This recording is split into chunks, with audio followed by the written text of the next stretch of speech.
Hello, Ram Ram मंडळी, नमस्ते.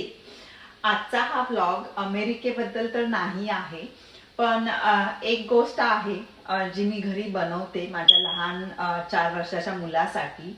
आणि एक हेल्दी पर्याय आहे तो. त्याला फ्रेंच फ्राईज खूप आवडतात आणि मला नाही आवडत त्याला फ्रेंच फ्राईज जास्त द्यायला. बाहेर गेलो आम्ही की तो खातो, पण मी जेव्हा घरी असते आणि जर माझा उपवास असेल, दर गुरुवारी माझा उपवास असतोच, तर मी स्वीट पोटॅटो उकडते माझ्यासाठी. साबुदाणा खिचडी मी शक्यतो नाही खात. इथं दिसत आहे का तुम्हाला मी कसे बनवत आहे फ्राईज? तर मी आधी ना हे 2 स्वीट पोटॅटो उकडून घेतले. हा एक मी माझ्यासाठी ठेवला आहे आणि एका स्वीट पोटॅटोला ना मी त्याचे काप केले उकडलेल्या स्वीट पोटॅटोचे आणि तव्यामध्ये ना थोडंसं तूप टाकलेलं आहे मी आणि त्या तुपामध्ये ना मी हे भाजत आहे. आणि हे भाजताना मी मेक शुअर करते की ते तुटणार नाहीत आणि बरोबर त्याला असा लाल कलरही येईल, हा असा फ्राईज सारखा.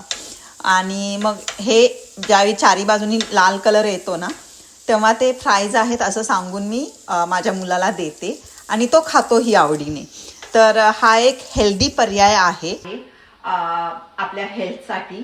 फ्रेंच फ्राईज खाल्ल्यासारखंही वाटतं आणि तेलही नाही जात शरीरामध्ये आणि बटाटाही नाही जात शरीरामध्ये. तर आजचा हा ब्लॉग हेल्थसाठी. बाय.